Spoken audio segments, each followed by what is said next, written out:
for the AP class on the AP exam, it is possible that you will be given a question, a lab, well, there'll be definitely be lab-based questions. Sometimes they'll give you some data collected by some students, and they will have already plotted it, or they'll ask you to plot it.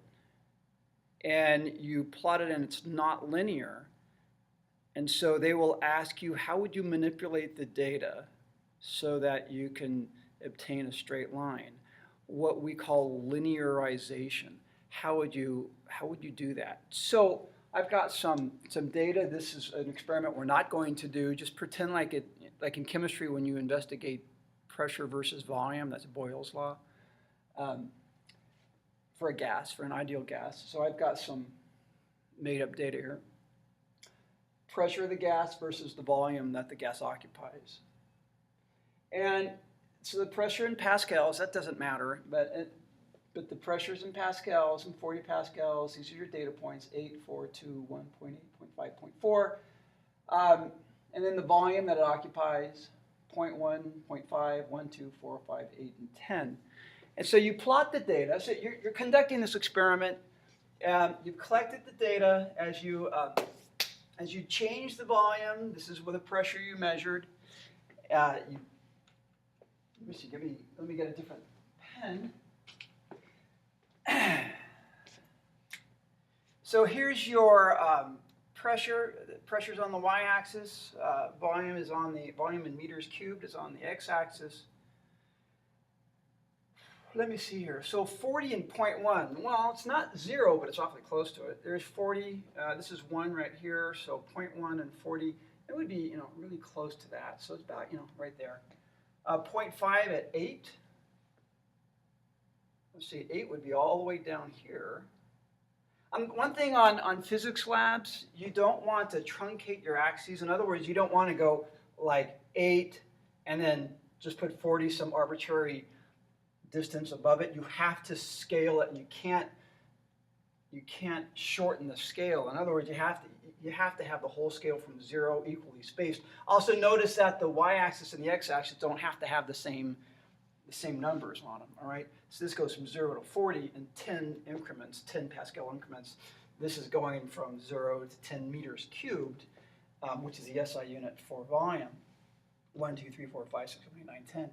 Okay, so anyhow, for at 0.5, which would be right here, that's at 8 pascals, that's going to be somewhere right around here. At 4 pascals, which would be down here, that's at 1. So 4 would be like right there somewhere. I mean, 4 and 1. It drops off awfully precipitously, doesn't it? And then this is going to be 2 and 2. I'm going to make that a little higher. 2 and 2. And then at 4 right here, we're at 1 Pascal. And now it really gets hard to see. So this is going to be 0.8. At 8 here, I'm see 8 meters cubed. This is going to be 0.5. I'm probably in the way, but whatever. And then at 0.4 pascals, that's at 10. So that's going to be over here somewhere. Well, that is most definitely not linear, is it? Drops off precipitously in the very beginning, and then it smooths out right down there. So as you draw this is going to look a little rough, but you go down.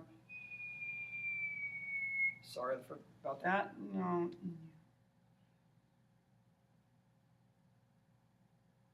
Hopefully you can do a better job than me.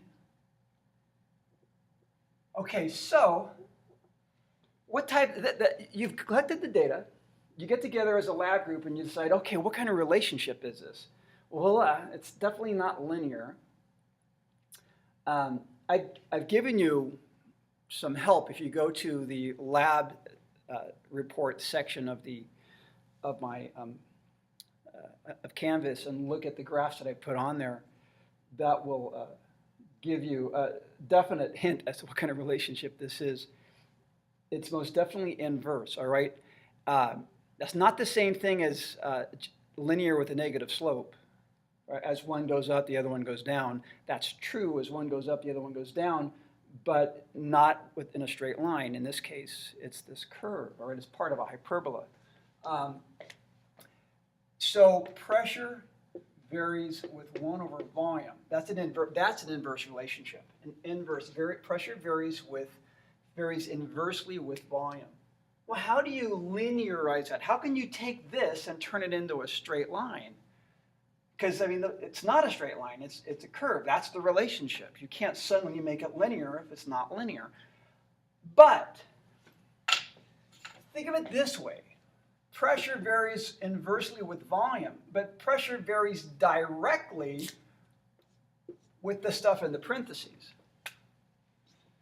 So pressure varies directly with 1 over volume. So if I take all of my volume data right here and take the reciprocals of each of those, so I'm going to take 1 divided by volume, which would have units of meters to the negative 3, 1 over meters cubed. I need to do that on my calculator and plot that, and let's see if I get a straight line. If I get a straight line, then indeed it is linear. Indeed I have the relationship. If I get a straight line, this is linear, which means that this is an inverse relationship. If I take 1 over volume and I plot it over here and I don't get a straight line, then I've got the wrong relationship. Okay, so I've already done this. Let me see here. The reciprocal of 0.1, of course, is 10. The reciprocal of 0.5 is 2. Reciprocal of 1 is 1. I can even do that one. This is going to be 0.5. 1 over 4 is 0.25. 1 over 5 is 0.2. 1 over 8 is 0.125. And 1 over 10 is 0.1. All I've done is taken the reciprocal of each of these volume numbers. So again, 1 over 0.1 is 10. That's the reciprocal of that. That's the reciprocal of that, reciprocal of that, reciprocal, etc. Okay. Now I'm going to plot the pressure versus these items in red, these numbers in red. The pressure on the y-axis hasn't changed. It's just now my x-axis is going to be 1 over v. So 1 over v, which would have units of meters to the negative 3, or 1 over meters cubed. Okay. Let's see what we get. So let's see, 40 and 10. 40 and 10, that's going to be way over here. Let me see here, 8 and 2. Yeah, right there. 1 and 1. Boy, it comes down quickly, doesn't it?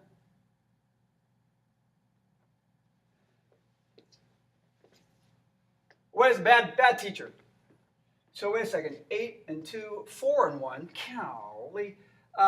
Pressure of 4 and 1, undue pressure, be right there. You see 2 and 4 and 1, 2 and 0.5. Is that about 2 there? Let me see, 1 and 0.25. 0.8 and 0.2, 0.5, and I'm kind of blowing it here, but if I would actually be doing this on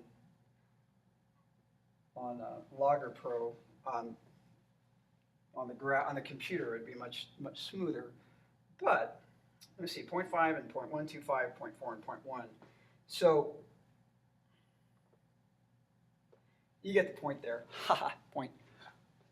And indeed, it is linear. Again, if you did this, we're going to have an announcement. Addie Grayland, please come back to the attendance office. Addie Grayland, please come back to the attendance office. There we go. So,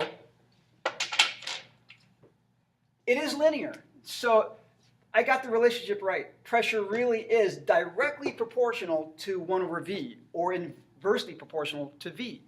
Now you can write that as an equation.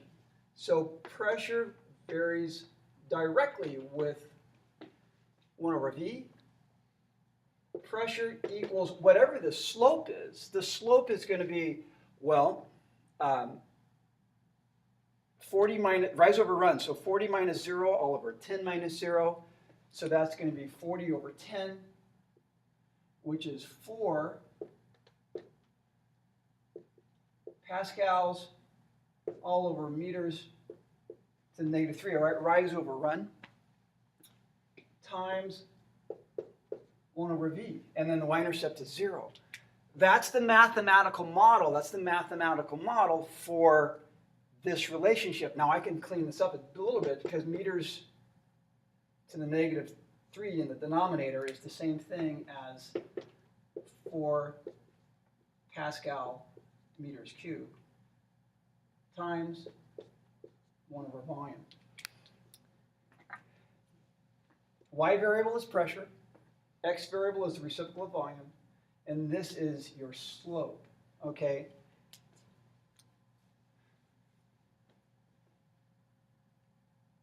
That's the mathematical model for this equation. That's how you linearize this, okay? Now you can do some more with this if you needed to, if you were studying this. You know that PV equals nRT, and so P would equal nRT divided by V. So what's the 4? The 4 must be nRT. PV equals nRT, PV equals nRT.